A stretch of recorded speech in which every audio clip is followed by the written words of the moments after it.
તમારી વાત સાચી પડી. ભાજપાની સરકારની ક્રોનોલોજી શું?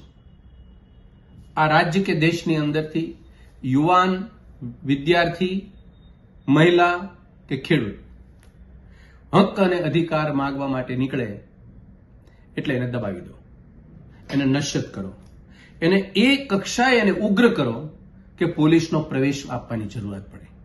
પોલીસ અંદર આવે, ઉગ્ર વાતાવરણને દબાવવા માટે ધોકા પછાડે, થોડાક ઉપર પોલીસ ફરિયાદો કરે, અમુકને જેલ હવાલે કરે, 2-5ને જામીન ઉપર ન આપવાને બદલે એને રિમાન્ડ લે અને જે કંઈ વિરોધી વાતાવરણ જે ઊભું થયું એને દબાવી દેવા. પાટીદાર આંદોલન હોય કે હરિયાણા, પંજાબના ખેડૂતોના ઉપર પોલીસે કરેલો અત્યાચાર હોય, સરવાળો તમે બેનો એક હશે, કેમિસ્ટ્રી બેની ક્રોનોલોજી બી એક હશે. સેમ બોટાદના હળદર ગામમાં બનેલી ઘટના. અન્નદાતા તમારી પાસે માગે છે શું?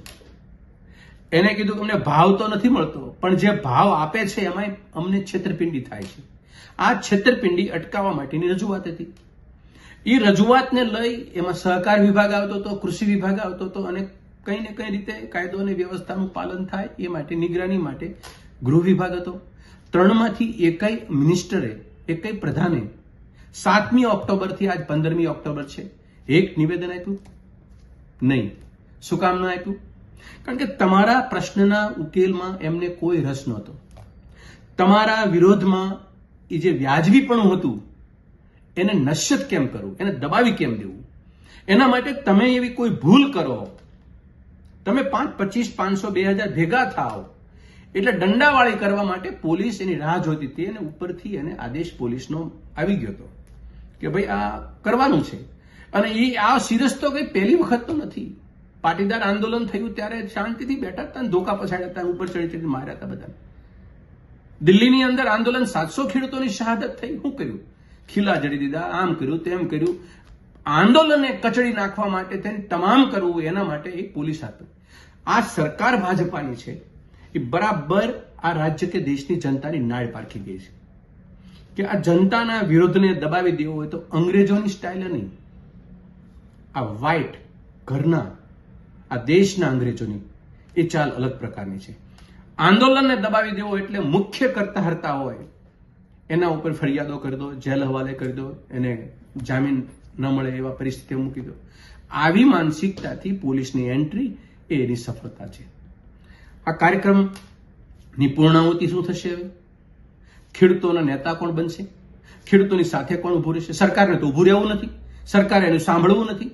સરકાર જે કામ કરવા માંગે છે એ કામ એ પોલીસ પાસે કરાવવું છે.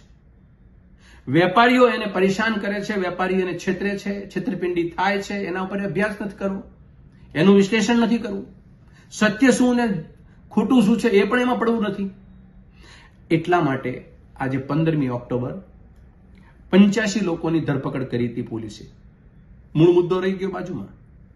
65 લોકોને કોર્ટમાં રજૂ કર્યા. પોલીસે 20-18ના રિમાન્ડ માંગ્યા, 6 દિવસના. 18-18ને રિમાન્ડ આપ્યા. 20 લોકો હજી પકડની બહાર છે, 47ને જેલ હવાલે કર્યા. મળી ગયું પરિણામ. હું અન્નદાતાઓને કહેવા માંગુ છું કે આ ભાજપાની સરકાર એ તમારી કોઈ પરિસ્થિતિની અંદર ભાગ લેવા માટે, તમારા દુઃખમાં ભાગ લેવા માટે, તમારી પરેશાનીના ઉકેલ માટે કામ નથી કરતી. એ આ ખડધા કરતા હોય, આ છેતરપિંડી કરતા હોય, એની સાથે ઉભેલી સરકાર છે. હજી યુનિટી બનાવો, મજબૂતાઈથી એમની સામે લડવા માટે થઈને સંયમી માનસિકતા સાથે આવનારી ચૂંટણીઓમાં એને જવાબ આપવાનો સમય આવી ગયો છે. એ માનસિકતાથી લડો. તમારે પણ હથિયારો બદલવા પડશે. સત્યાગ્રહ તમારો એવો હશે કે એ સત્યાગ્રહને લઈ સરકારને દબાવવી પડશે.